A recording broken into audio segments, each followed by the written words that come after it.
Hey, ഇന്ന് June 26 the world anti drug day. എന്താണ് drug, എന്താണ് ആൻറ്റി ഡ്രഗ് എന്നുള്ള കാര്യം എല്ലാവർക്കും അറിയായിരിക്കും. എനിക്ക് പറയാനുള്ള 2 ക്ലിപ്പിലൂടെ ഞാൻ കാണിച്ചു തരാം. ഈ കാണുന്നത് പെരുമ്പാവൂർ സ്റ്റേഡിയം അല്ലെങ്കിൽ സുഭാഷ് ചന്ദ്രബോസ് സ്റ്റേഡിയം.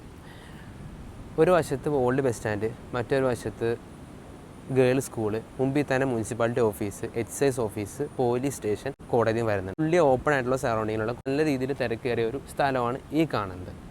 ഇനി ഇവരാരാണ്, എന്താണ് യൂസ് ചെയ്യണത് ഒന്നും മനസ്സിലാവാത്തവർക്ക് ഞാൻ അടുത്ത ക്ലിപ്പിലൂടെ കാണിച്ചു തരാം. ഇവർ യൂസ് ചെയ്യുന്നത് നിയമവിരുദ്ധമായ ലഹരി പദാർത്ഥങ്ങൾ, ഡ്രഗ്സാണ് ഇവർ യൂസ് ചെയ്യണത്.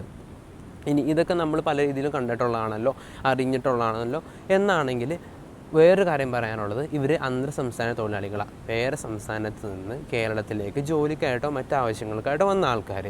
അവരിവിടെ വന്നിട്ട് ഇത്ര ഓപ്പണായിട്ടുള്ള ഏരിയയിൽ ഇത്രയും ധൈര്യത്തോടെ ഏകദേശം 50 to 100 മീറ്ററിൻ്റെ പരിധിയിൽ തന്നെയാണ് പോലീസ് സ്റ്റേഷനുള്ളതും ബാക്കി എല്ലാം ഉള്ളതെല്ലാം, ഓഫീസുകളും സർക്കാർ ഓഫീസുകളും എല്ലാം ഉള്ളതും. എന്നിട്ടും ഇവർക്ക് ഇത്രയും ധൈര്യത്തിൽ ഇത്രയും ഓപ്പൺ ഏരിയയിൽ നിന്നിട്ട് ഇവർക്ക് ഇത് യൂസ് ചെയ്യാൻ പറ്റുന്നുണ്ടെങ്കിൽ അത് പോലീസിൻ്റെ ഒരു കുറവ് തന്നെയാണ്. നാട്ടുകാരും പല ആൾക്കാരും ഇതിനെക്കുറിച്ച് പോലീസിനോട് പറയുകയും ചെയ്തു, അതിനെക്കുറിച്ച് സംസാരിക്കുകയും ചെയ്തു. പക്ഷേ പ്രത്യേകിച്ച് ആക്ഷൻ ഒന്നും കാണുന്നില്ല.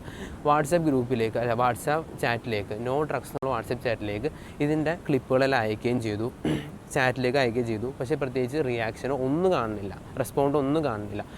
പിന്നെ മീഡിയയിലേക്ക് അയക്കാമെന്ന് ആലോചിച്ചു. മീഡിയക്കാർ പറയണത് ഇവർക്ക് ഇഷ്ടംപോലെ ഇതുപോലത്തെ വേറെ കിട്ടുന്നുണ്ട് എന്നത് തന്നെയാണ് അവർ പറയണത്.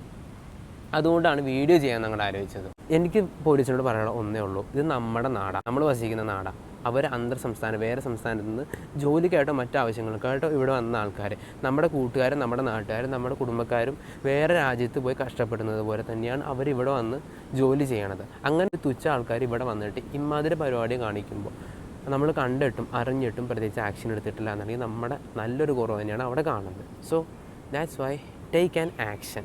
ഇനി ഇത് മാമാപ്പണിയാണ്, ഇത് തന്തവൈബാണെന്ന് പറഞ്ഞാൽ പല ആൾക്കാരോട് എനിക്ക് പറയാനുള്ളത്, കാലം മുമ്പിലോട്ടാണ് സഞ്ചരിക്കുന്നത്, നീ പുറകിലോട്ട് സഞ്ചരിക്കാണ്ടിരിക്കുക. ശുഭദിനം.